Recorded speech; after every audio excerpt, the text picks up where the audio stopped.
Welcome to Rohini coaching classes. So आज मैं फिर से ज्योग्राफी का सब्जेक्ट लेकर आई हूँ स्टैंडर्ड 9 का, और जो टॉपिक है लेसन नंबर 5 प्रेसिपिटेशन। तो मैंने 2 लेक्चर्स में प्रेसिपिटेशन क्या होता है, स्नोफॉल क्या होता है, फिर नेक्स्ट लेक्चर में मैंने कवर किया था हेलस्टोन, पूरा हेलस्टोन के बारे में आपको बताया। तो आज जो मैं टॉपिक स्टार्ट करने वाली है वो है रेनफॉल। ठीक है, तो प्रेसिपिटेशन के जो प्रोसेस होते हैं जैसे कि स्नोफॉल, हेलस्टोन, अभी आज हम थर्ड देखने वाले हैं वो है रेनफॉल। तो सबको अगर पता होगा कि रेनफॉल एग्जैक्टली क्या है। रेनफॉल जो होता है, जो पानी होता है, it comes in the form of rainfall only. We generally get water. हमें पानी कहाँ से मिलता है? In the form of rainfall. जो बारिश जो होती है उसकी वजह से हमें क्या मिलता है? पानी मिलता है। और जैसे कि टेम्परेचर होता है, टेम्परेचर जो होता है ना, हवा का जो टेम्परेचर, वो जैसे जैसे ऊपर जाता है तो क्या हो जाता है, हवा में जो भी नमी होती है, जैसे कि मॉइस्चर होता है और थोड़े डस्ट पार्टिकल्स भी होते हैं, ठीक है ना, तो वो क्या करेगा, जो भाप जो होती है, ओके, आप मोस्टली देखे होंगे समुद्र किनारे, रिवर्स पे, वो क्या होगा, जो वेपर्स जो होते हैं वो धीरे धीरे क्या होंगे, ऊपर ऊपर जाएंगे, और जो हवा में जो भी डस्ट पार्टिकल्स होते हैं, मॉइस्चर जो होता है, वो क्या होगा, वो ऊपर ऊपर धीरे धीरे जाएगा, और वो ऊपर जाने के बाद कंडेंसेशन में फॉर्म हो जाएगा, लिक्विड फॉर्म में हो जाएगा। और क्योंकि जो हवा और डस्ट के कारण वो जो नमी जो होती है वो क्या हो जाएगी, हैवी हो जाएगी, उसके वजह से वो क्या होगा, पानी जो होगा वो नीचे आएगा, और उसको हम लोग क्या बोलेंगे, रेनफॉल।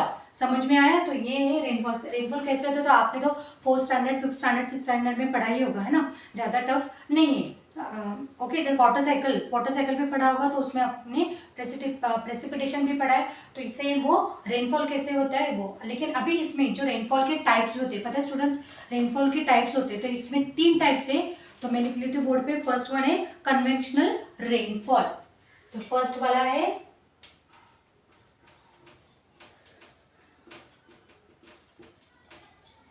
Conventional rainfall. दूसरा है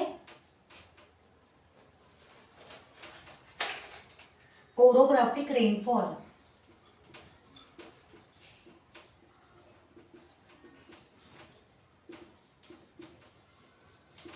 और तीसरा है साइक्लोनिक रेनफॉल।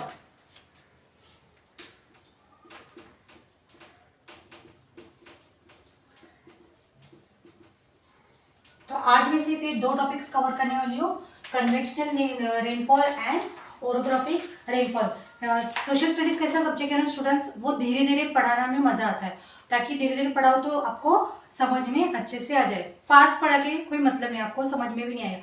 तो मैं इसलिए धीरे धीरे स्मॉल स्मॉल टॉपिक्स जो आपको मैं कवर करती हूँ, ताकि आपको अच्छे से अच्छे समझ में आए। ठीक है, तो अभी ये जो है आज हम लोग देखेंगे कन्वेंशनल रेनफॉल होता क्या है। Now equatorial areas the surface gate heated. Now मैंने लास्ट लेक्चर में बताया था आपको, जो इक्वेटर जो होता है ना, जो इक्वेटर जो पोर्शन होता है, यहाँ पे क्या होता है, हीट, सनरेज डायरेक्टली जो गिरते रहते हैं ना, मैंने लास्ट टॉपिक में आपको बताया था, तो सनरेज यहाँ पे गिरते रहते हैं, तो ये जो पोर्शन होता है यहाँ पे कैसा रहेगा, गर्म रहता है ना। This portion is totally get heat and because of the sun heat the air near it also get heated। तो इसके बाजू में, इसके आसपास में जो हवा होती है ना, जो एयर होती है, वो भी क्या हो जाएगी स्टूडेंट्स, वो भी गर्म होती है ना। तो ये जो इक्वेटर जो पोर्शन है, जो स्ट्रेट लाइन, जो इक्वेटर हमारा जो अर्थ है उसका जो स्ट्रेट लाइन जो पोर्शन है, वहाँ पे जो इक्वेटर है वहाँ पे क्या होगा, आजू बाजू में जो हवा भी होती है वो क्या होगी, वो भी गर्म हो जाएगी। And because of this it's get heated, it's spread and become lighter and move upwards. तो ये जो हवा होती है वो क्या आ जाएगी, सारी जगह मूव हो जाएगी, और धीरे धीरे ये क्या हो जाएगी, ऊपर होते जाएंगे ना। तो हवा जैसे ऊपर जाएगी तो इसका वेट कैसा हो जाएगा, लाइट हो जाएगा ना। बिकॉज ऑफ दिस मतलब ये हवा जो कहेगी उसका जो वेट होगा वो क्या होगा, लाइट हो जाएगा, बहुत कम हो जाएगा। And the air cools down when it get upwards. तो जैसे ऊपर ये ऊपर जाएगी, हवा क्या हो जाएगी, ये हवा क्या हो जाएगी, ठंडी हो जाएगी, है ना। The air will get cools down, ये तरह हवा क्या हो जाएगी, ठंडी हो जाएगी। और उसकी वजह से the moisture holding capacity of cold air, यहाँ पे जो मॉइस्चर है, यहाँ पे कोल्ड एयर में जो मॉइस्चर जो होल्ड करा है उसकी जो कैपेसिटी वो क्या हो जाएगी, हवा की क्या हो जाएगी, कम हो जाएगी। और इसके वजह से condensation of water vapour occurs, इसकी वजह से यहाँ पे क्या हो जाएगा, कंडेंसेशन ऑफ वाटर हो जाएगा, मतलब वाटर ड्रॉपलेट्स हो जाएंगे यहाँ पे। और उसकी वजह से वो जो वाटर ड्रॉपलेट्स है वो क्या हो जाएंगे, एंड रेनफॉल ऑकर है, उसकी वजह से ये जो ड्रॉपलेट्स है वो रेनफॉल में फॉर्म हो जाएंगे और वो नीचे गिरेंगे, तो उसको हम लोग क्या बोलेंगे, कन्वेंशनल रेनफॉल। बहुत ईजी है ना। फिर in equatorial such type of rainfall occurs almost in the afternoon. ये जो बारिश होती है वो कब होती है स्टूडेंट्स, सिर्फ दोपहर के दिन होती है। When does it occurs, in the afternoon only. दोपहर को ही हम लोग को ये जो कन्वेंशनल रेनफॉल है सिर्फ हमें आफ्टरनून में दिखाई देती है। और ये जो रेनफॉल जब भी आती है ना, ये लाइटनिंग एंड थंडर लेके आती है, बिजली की गड़गड़ाहट लेकर आती है, लाइटनिंग एंड थंडर। तो ये जो आती है तभी हमें ये दो हिंट्स देती है, लाइटनिंग एंड थंडर। और ये बारिश कब होती है, हमको सिर्फ आफ्टरनून में ही दिखाई देती है, mostly in the equatorial region. और ये मोस्टली हम लोग को कहाँ पे दिखते हैं सुनर, the Congo basin of the Africa. तो हम लोग को कहाँ पे दिखाई देती है, कॉन्गो बेसिन ऑफ अफ्रीका, है ना। यहाँ पे तुम लोग को ये बारिश दिखाई देगी ज्यादा से ज्यादा।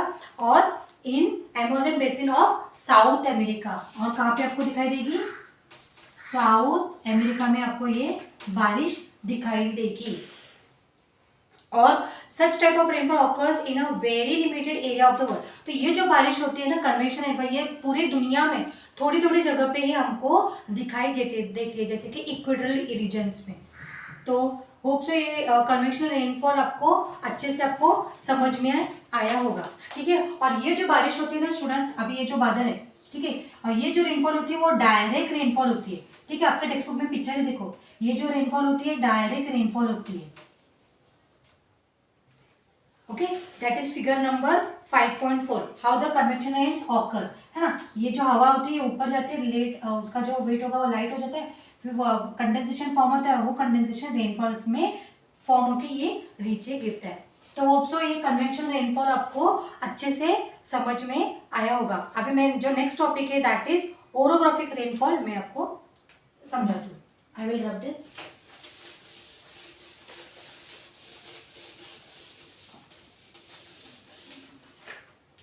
ठीक है, now next topic is orographic rainfall. अभी ये ओरोग्राफिक रेनफॉल होता क्या है हम लोग देखते हैं। Winds coming from the lakes और sea are moisture ladder.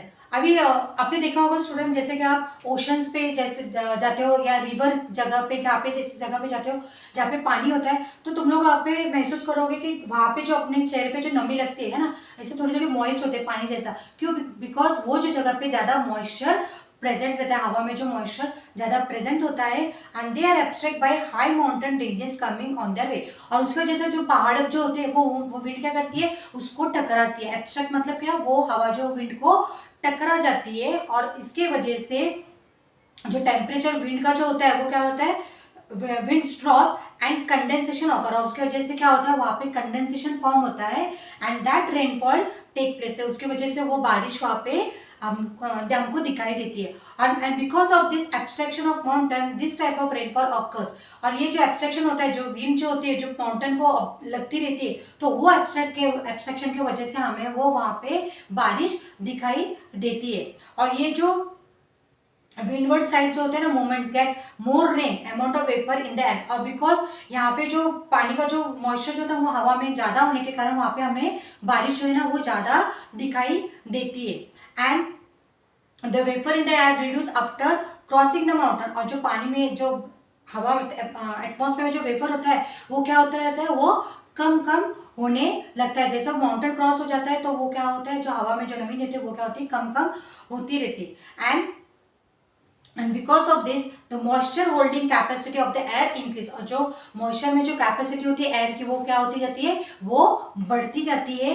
And the level side of the mountain get lesser rainfall and hence the area identified as rain shadow area. तो वहाँ पे जो जगह होती है जो माउंटेन के, वहाँ पे जो बारिश होती है वो क्या होती है, थोड़ी थोड़ी कम होने लगती है। And hence the area is identified as rain shadow. तो आपके टेक्स्ट बुक में एक पिक्चर दिया है, देखो 5.5 ओरोग्राफिक रेनफॉल। वहाँ पे थोड़ा black black clouds, rainfall, rain shadow rainfall वहाँ पे कैसी होती है वो दिखाई देती है। And the effect of monsoon rainfall is important when we think of the Indian subcontinent. तो इसका जो इफेक्ट होता है वो इंडियन कॉन्टिनेंट पे हम लोग को ज्यादा दिखाई देता है।